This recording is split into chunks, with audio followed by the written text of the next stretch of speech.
Alive and alert on the north side of the dirt. It is your man D Real coming at you with another Be Real with D Real, where edutainment is what I do.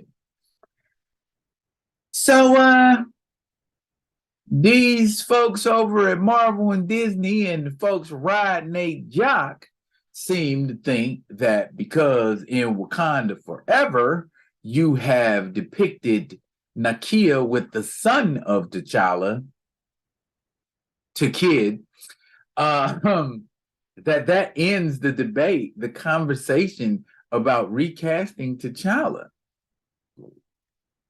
Really? Let's talk about that for a little bit, shall we? But before we do, I need y'all to do what you always do for me. Comment, like, subscribe, and share the Be Real with D Real page so that when new material comes out, you get it.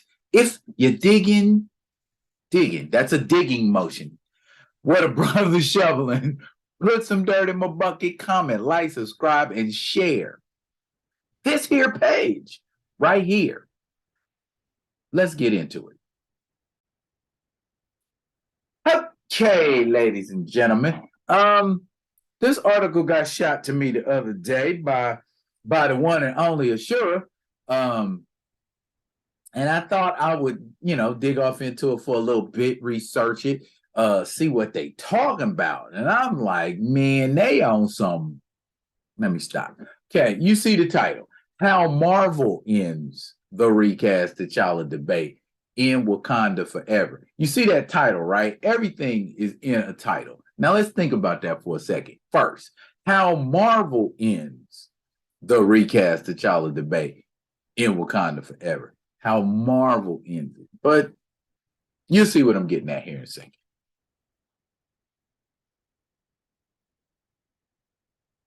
Since the passing of Chadwick Boseman in August 2020, there have been some calls to recast the character of T'Challa in the Marvel Cinematic Universe, but Black Panther Wakanda Forever puts an end to that debate.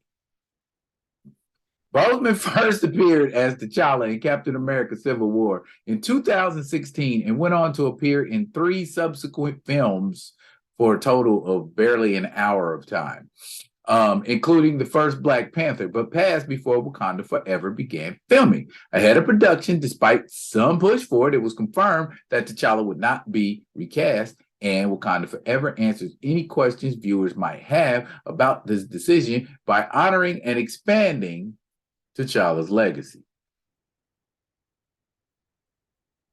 At the time of Boseman's passing, Marvel Studios president Kevin Feige and Wakanda Forever director and writer Ryan Coogler were unaware of his silent 4-year battle against colon cancer. There were already drafts of the sequel script underway, included blah, blah, blah, blah, blah, blah, blah. Okay, let's get down here. Right here. Wakanda Forever definitively puts the debate to rest. Y'all know what debate it is. With fitting tributes throughout the movie, as well as the introduction of a character that physically continues T'Challa's legacy, the movie manages to successfully honor Boseman and his character's influence and role within the MCU.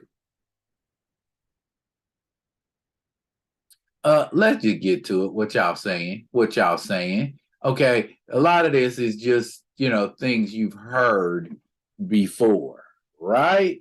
Right. So many Black Panther fans want T'Challa recast.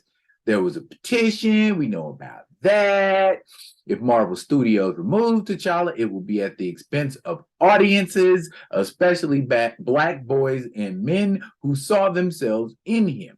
Black Panther is the first superhero of African descent in mainstream American comics, and Black Panther was the first Marvel Studios film with a Black director in Coogler and a predominantly Black cast, which is led by Boseman. While it was not the first Black superhero film or even the first Black Marvel superhero film, I believe that honor goes to Blade, its impact through representation was felt in a big way at the box office, in awards season, and in the many viewers who saw themselves on screen through Boseman's T'Challa Black Panther. Okay, this just talks about Black Panther first appeared in comics in 1966. And while Boseman played him on screen for a few years before his passing, some argued that the character was just a part of his legacy and vice versa. While alive, Boseman had been vocal about the importance of representation in Black Panther as a character, and many believe that recasting T'Challa and allowing the Wakandan king to live on without Boseman would have been the perfect way to honor both him and the character. The petition description specified that they were not calling for an immediate recasting, but with the release of Wakanda Forever, an eventual recasting has been made unnecessary.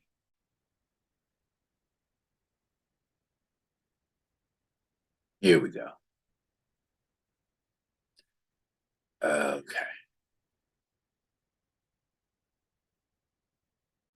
All right.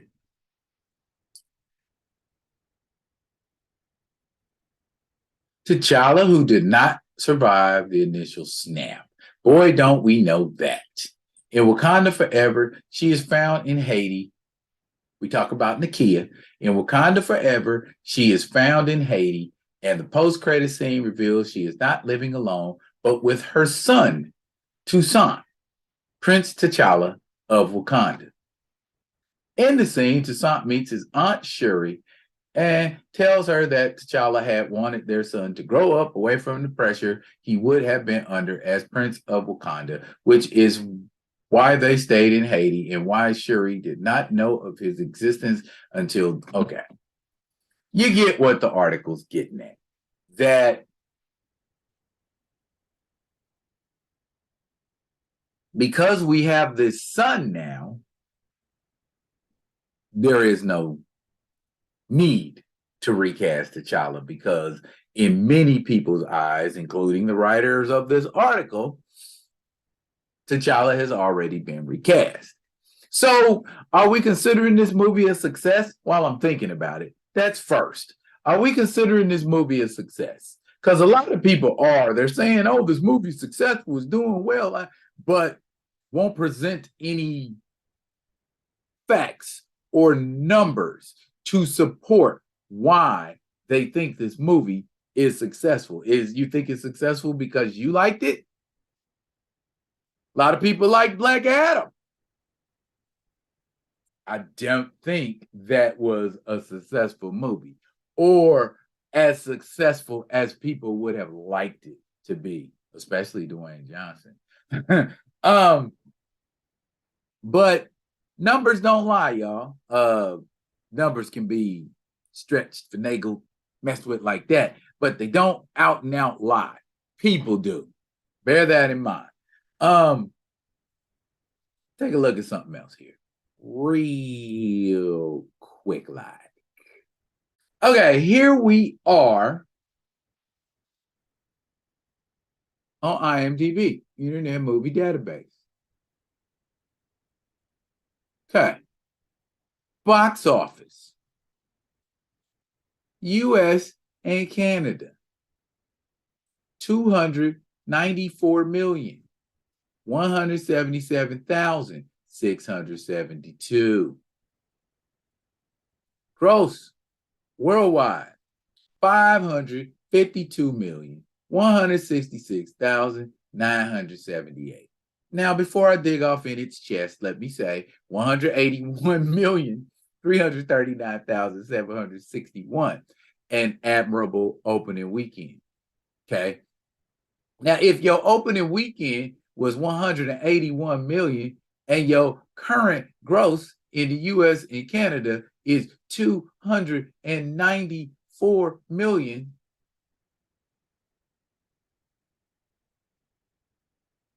are you hoping that the international box office saves this movie or helps this movie to turn a profit?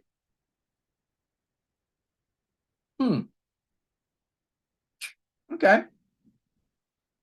I got more receipts. How much Black Panther Wakanda Forever needs to be a box office success? Now, this was before the movie dropped, y'all. 2 days before the movie dropped on the 9th. I ain't even gonna bore you with the minutia of the details. And we just gonna get straight to this right here. In fact, I'm gonna blow this shit up. Bam. When it comes to how much Black Panther Wakanda Forever needs to make to be a box office success, the rule of thumb is that a movie must make between 2 and 3 times its budget to be profitable for the studio. Let me read that one more again. A movie must make between 2 and 3 times its budget to be profitable for the studio. Disney and Marvel have not officially disclosed the budget for Black Panther 2. Actually, they have $250 million. But it is safe to assume that it costs at least $200 million to make.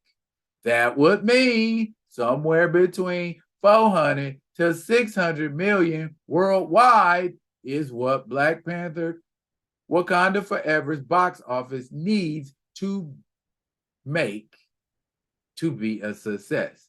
Even if the sequel's budget was closer to 250 million, which it is, the marker for the sequel to cross only jumps to 500 to 750 million. So high end, 750 million. Right? Do I need to go back to the current numbers? Okay. Leave me alone about the success or not success of this movie, because this week is Thanksgiving and Black Friday after that, and folks is going to be caught up in Christmas shopping, and then Avatar 2 is going to drop.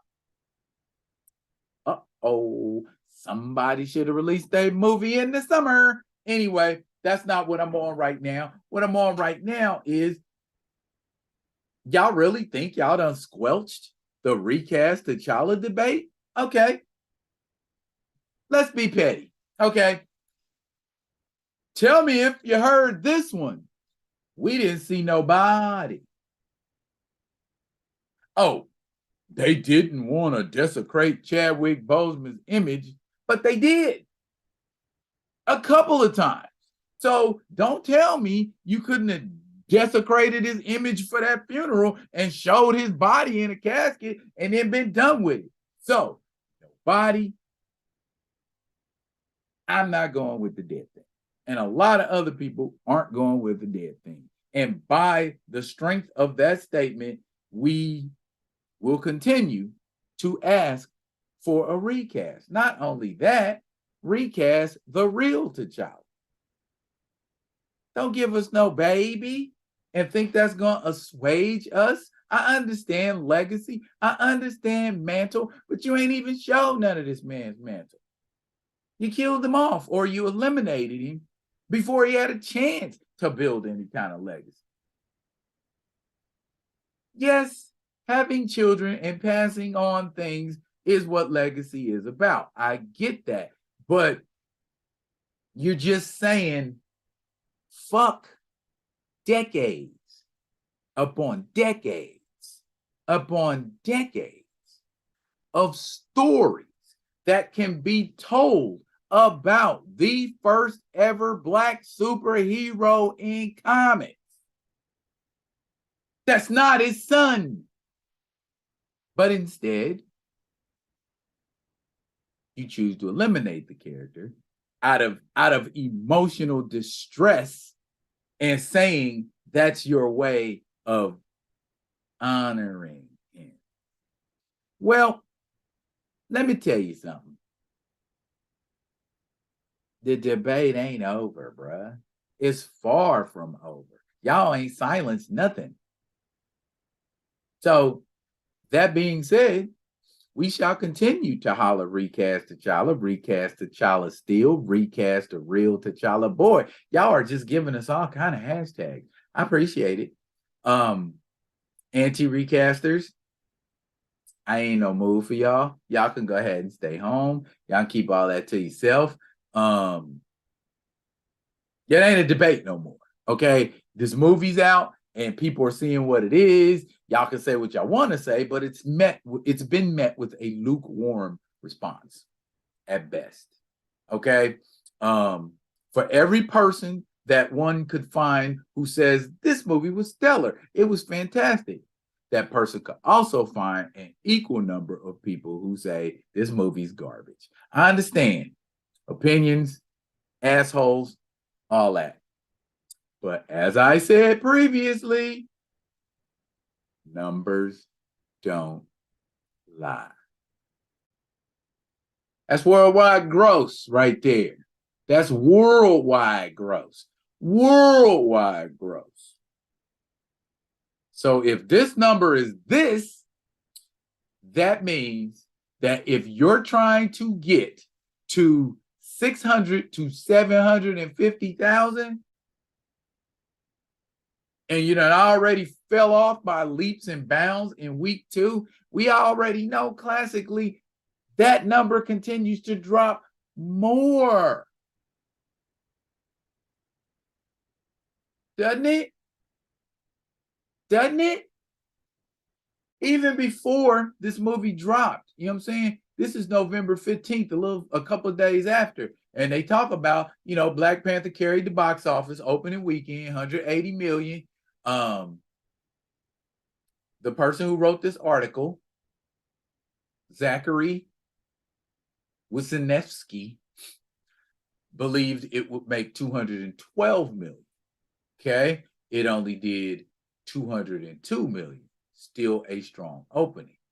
Okay, from a financial standpoint, with a reported $250 million budget, like I told you, factoring in theatrical and marketing expenses, the film needs to gross around 888 million worldwide to break even.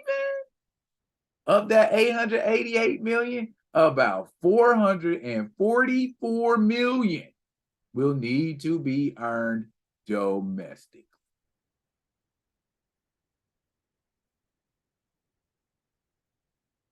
As I said, numbers don't lie. What do the finances and the debate have to do with one another? Okay, maybe when you're examining why this movie didn't do so well or why it's not performing so well currently, you will say to yourself, maybe it was in the emotional decision that Ryan Coogler made, first, to go ahead and continue with the movie, second, to go in this direction with it, third, not being able to see any other actor on earth as T'Challa because it messes with him emotionally. But you let your emotions get in the way of bags. Got it. Okay, I understand. Okay, don't nobody be mad at me. Don't be mad at me. Numbers don't lie. And maybe, just maybe, Disney and Marvel might want to re-examine the way they do movies. I ain't telling nobody how to make movies, but if your movies ain't successful, okay, y'all get together amongst yourselves and discuss how could we do better in the next phase? Because phase 4, aka phase poor, ain't what y'all need to be doing. I will be coming at y'all with another one of them other ones. And until I do, y'all be good. Be good to each other.